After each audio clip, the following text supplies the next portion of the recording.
Steve Cohen will fix the Mets. And yes, I am positive, Tommy. And yes, I do preach the power of positivity. But I will be fair. The Mets not making the postseason is unacceptable.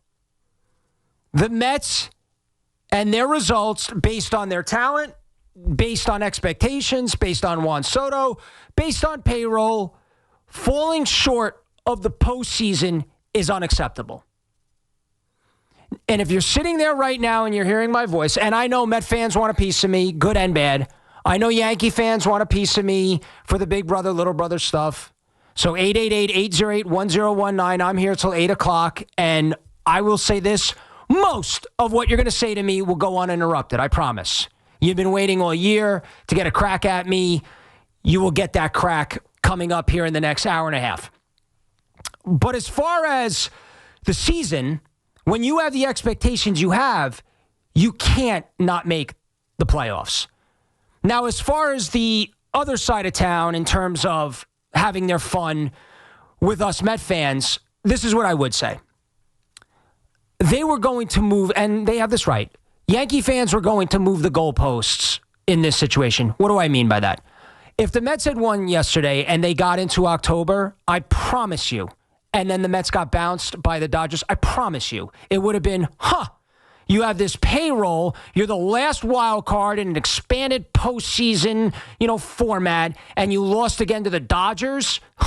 All that money? Meaning, Yankee fans were going to have the last laugh and their fun outside of the Mets, I would say the bare minimum World Series. The Mets had to probably maybe if the Mets had made the NLCS, Yankee fans wouldn't have chirped. That part I don't know, but I could say if the Mets had made the World Series, Yankee fans wouldn't have a leg to stand on.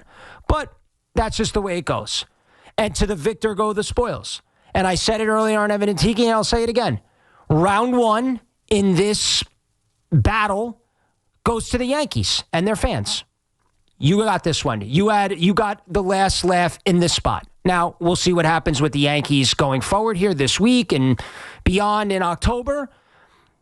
And I don't think you've heard the last from the Met fan. And if the Met fan, because I know Evan was saying, the Met fan can't chirp at the Yankee fan. See, I totally disagree with that. I think as a sports fan, you have the right to do whatever you want when it comes to that type of stuff. If you want to get your lick back, that's up to you. I don't think it makes you look bad or good or anything. It's just what makes this town great is that you have a choice. You could either root for the Yankees, you could root for the Mets. There's 3 hockey teams, there's 2 football teams, there's, I guess, 2 basketball teams, although there's really only 1 basketball team, we know that, and they play at Madison Square Garden. I can't wait for Nixon 26 coming up in a month. But the reason why I say Steve Cohen will fix the Mets, couple things. And I felt this way, really in the overall Steve Cohen era. I believe that Steve Cohen, and you have to have this if you are in the position he's in, a billionaire, has a massive ego. This is not a situation where, and I'm not talking about any specific owners, this is a guy that, in terms of Steve Cohen, who purchased the Mets. Again, I'm not speaking about any other franchise. This was not handed to him. He did not inherit this. He bought the team. This is not succession. This is his team that he bought. He is a Met fan. He is a billionaire. He has a massive ego because you have to have one to be in the position he's in life. And he bought the Mets to win championships. Now, did he buy them to become Big Brother? I don't know. Maybe that's fan fiction. Maybe that's guys like me that want that to be the reality. I don't know. I don't know Steve Cohen on a personal level to know if he's in that mindset. But I got to think, when you are Steve Cohen, you're a businessman, you're a successful businessman, you're a billionaire, you would want that. To become Big Brother, to become the team that's always on the back pages, that leads most opens on this radio station, that dominates the town, that gets all the big free agents. I would imagine that would be your mindset. So, when you suffer what you suffered this year, which was, and again, I know I'm positive, Tommy, but I have to be fair in this spot, an embarrassment. Not only because of not making the playoffs, not only the way you played over the last 3 or 4 months in the regular season, not only the way it ended in Game 162, where they didn't score a single run and they had destiny in their hands because the Reds had lost on Sunday, but because the other side of town can poke fun. And even if you're not, because I've heard from the law firm of McPherson, McMonagle, and Marash, and we're still going to hear from them, and we're going to continue to hear from them. Again, they have every right to act that way. There are Yankee fans out there, whether they're going to say it or not, and my phone has not stopped going off. My Twitter has completely melted. I mean, I'm lucky I can get on there at this point because there are, a lot of things I've said on social media or on the air that people, again, are getting their lick back. They have receipts. All good. Part of the game. Loogie! Have no problem with it. But I'm getting texts from a lot of my Yankee fan friends that want to hear what I have to say, or they just want to needle me. And sometimes I engage and sometimes I don't. Now, I don't skip the podium. I'll skip it sometimes with text, but I don't skip the podium on social media. You heard from me last night. And I certainly don't skip the podium when it comes to the airwaves here. When it comes to text messages, I'm a little bit more careful because I know the game. And I know that right now I am not talking from a position of strength. So if I play the game, and I'm not joking, I've had friends that have literally texted me 15 straight times they're not looking for an answer. They want me to engage so that they can come back with 45 different other text messages. I'm just not going to do that because I'm not in any position of power. But here on the air, no doubt about it. And on social media, no doubt about it. So Steve Cohen, a billionaire, bought the team, Mets fan. He is going to fix this team because when you suffer this type of embarrassment, and I always used to say this about the Yankees, and it still exists, by the way, because they did it this past offseason. The Yankees, and I believe the Mets are, if you don't think they're there, they're striving to be like the Yankees and certainly like the Dodgers and teams of that ilk. The Yankees never reset. They reload. And I think the Mets are going to reload. Now, Steve Cohen, who I will say this, was certainly very quiet on social media recently. Do I totally agree with that? All I will say is this. Steve Cohen, last year, and I forgot, I believe it was after they beat the Phillies, had mentioned that he is trying to, and I'm paraphrasing, but he's trying to sort of flush the negativity that exists in the Met fan base and the perception of the Mets. And he's trying to reverse that and turn things around. And that's where and I don't work for Steve Cohen, but I think Positive Tommy fits exactly what Steve has in mind. Now, if you follow me on social media or you hear me on the air, Positive Tommy, you could say whatever you want about me. After every single game, I tweeted something. I never skipped the podium, ever. And I'm not saying Steve Cohen has to tweet after every single game, and he didn't necessarily have to say anything down the stretch here, but I was taking a lot of the shrapnel, both good and bad. I mean, people thought I was either gaslighting or trolling. No, I was trying to remain positive.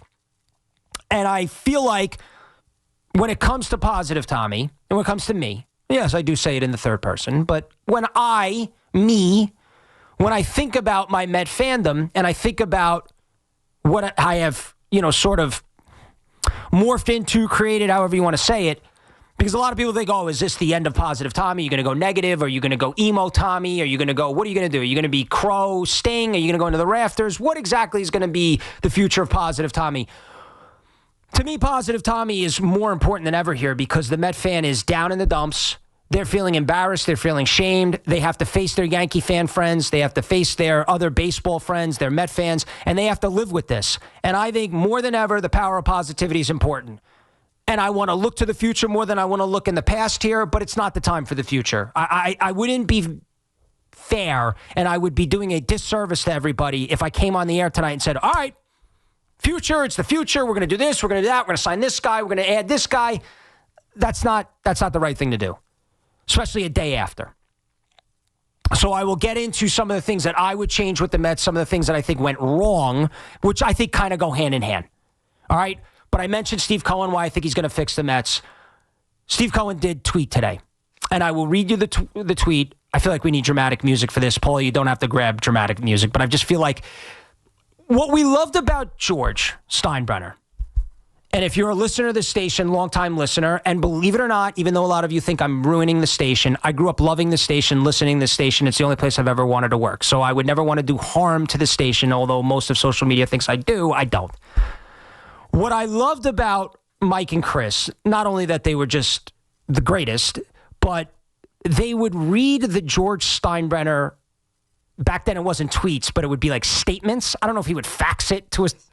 Missives. He would either send I don't even know if email existed, but George would make a statement, written, and they would read it on the air and they'd play the Patton music. And it was great. And you don't get that with Hal, but Hal is also not his father. And this is where I think Steve Cohen is like George, because if this happened in the Yankees, well, probably heads would roll, certainly, definitely heads would roll, but George would release a statement. And that's exactly what Steve Cohen did today. So around noon this afternoon, Steve Cohen on Twitter, Mets fans everywhere, I owe you an apology. You did your part by showing up and supporting the team. Accurate. We didn't do, I love it. Here we go. I feel like I should do the John Facenda voice here. All right. In a cold winter's day, Notre Dame, the Fighting Irish. It's a bad John Facenda voice, I understand that. I almost did a Keith Jackson. Oh, Nelly, the Ducks are splashing around here against the Nittany Lions on a Saturday night. Number 1 ranked Penn State versus number 10 Oregon. Anyway, Steve Cohen, we didn't do our part. We will do a post-mortem and figure out the obvious and less obvious reasons why the team didn't perform up to your and my expectations. We are all feeling raw emotions today. I know how much time and effort you have put into this team. The result was unacceptable. Your emotions tell me how much you care and continues to motivate the organization to do better. Thank you to the best fans in sports. And that's exactly why Steve Cohen is going to fix this team.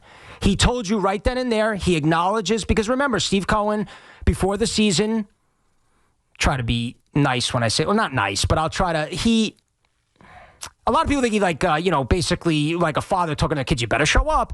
He told Met fans, you better pack the houses. I signed Juan Soto. We're coming off an NLCS run. Get your asses to the park. And Met fans did. So he's acknowledging that. He's acknowledging that the season was embarrassing. And he's also saying, I'm looking into what's went wrong and we're going to fix it. Now, as far as what went wrong, 888-808-1019. I see you're all lined up. We will get to you. I promise we're on till 8 o'clock here. When you look at why we're sitting here on Monday and we're not previewing either Mets-Dodgers or, dare I say, Mets having a bye into the next round, I don't think it's one thing. Because I know everybody wants to be, it's a one thing. Is it David Stearns? And let's be real. David Stearns, the moves he made in the offseason, because Juan Soto's a different animal. Juan Soto's a Steve Cohen get, obviously. And same thing with Pete. When you look at the moves that Stearns made, let's start with Frankie Montas. Obviously, that did not work out. Bringing back Sean Manaea didn't work out. Now, Manaea got hurt, so you want to chalk that up to an injury. I'll give you that. Clay Holmes, I think, worked. Now, I know he didn't have a better year than Max Fried like I projected, although I did say Clay Holmes would have a better career with the Mets than Max Fried would have with the Yankees career-wise. And the reason I said that, it's being twisted online, which is fine. That's what the internet does, and the internet is undefeated. Max Fried signed a, 8-9-year deal? All right, call me. Now, if Max Fried pitches great here, the Yankees win the World Series, my argument and take is done. I will admit that, and I will concede. But if they don't, what is Max Fried going to look like at the back end of this contract in his mid-30s? I don't think very good. And I think he's going to struggle to stay healthy because most starters get hurt, and most starters get hurt the older they get. And he's already in his 30s. Griffin Canning was working out, got injured. Now you look at the deadline. Cedric Mullins, what do you want me to say? That hasn't been said. It didn't work out on any level. He shouldn't have been in the lineup on Friday. I don't care what his numbers were against Alcantara. He should not have been in the lineup. Tyrone Taylor, look at the Mets record when he's starting. He should have been playing. No doubt about it. Now, obviously, Taylor was out for a while, so you had no choice. Mullins did not work out. You could have got Bader. You could have got Laureano, who went to the Padres. There were multiple options at center field that would have been better than Cedric Mullins. Even though I like Cedric Mullins, and nobody could see him being this bad, didn't work out. Helsley worked out at the end, but the damage was already done as far as him being in high leverage spots and blowing games when he first got here. Rogers, mixed bag. He was decent, probably a little better than decent, but he had his bad moments. I don't think any of the trades at the time were crushed. You want to say Mullins wasn't super exciting, but I thought those were great pickups. Helsley led baseball in saves last year, and I think he led baseball in saves the last couple of years combined. Rogers has been one of the most reliable relievers in baseball for the last 2 or 3 years. So I think those moves were good on paper. It just didn't pan out. The Mets not winning a game when they were trailing into the ninth inning. Now, hear me out, because a lot of people are going to get mad at this. Part fluky, for sure. I'm sorry. Every other team in baseball had a win when trailing going into the ninth inning. That includes the Rockies. That includes the Nationals. That includes the White Sox. Any other bottom feeder team that you want to mention. So I think part of it is fluky. And yes, certainly part of it is the Mets not, for whatever reason, and I don't know the reason, you don't know the reason. I know people have thrown out the word gutless and quitting and not trying. Francisco Lindor, is he gutless? Not in my book. Is Juan Soto gutless? Not in my book. Is Pete Alonso gutless? Not in my book. Nimmo? Not in my book. And those are your big hitters. And you're telling me they didn't come up in big spots in the ninth inning this year with the game on the line and a chance to win? So it's a little bit, like I said, on the fluky side. Not having the magic they had of last year, for sure. But it's one of those things that I don't think we'll ever get the answer to. Unless we get some salacious report that comes out in the next week or two that everybody hated everybody. Who knows? But still, the Rockies won a game trailing going into the ninth inning. Defense, which late in the year was not what you need it to be. I don't want to get nuts with Mendy because, I get it. He made decisions this year that made you scratch your head and didn't work. But I would at least ask for you, if you don't like him and you want him fired, to understand that when a team is in the situation that the Mets were in, especially since mid-June, it doesn't matter what button you push, it's going to end badly. There was nothing he could do. There were a couple little things here and there, perhaps. Like I said, starting Mullins on Friday and just going by the notes and the stats comes off a little tone deaf, considering the guy couldn't do anything. And he didn't do anything in the game. But otherwise, going to some of these relievers, taking the starters out, when your pitching collapses, nobody can manage that team. Nobody. It's impossible. Because no matter what you do, you're going to be wrong because the pitching has completely and utterly fallen apart.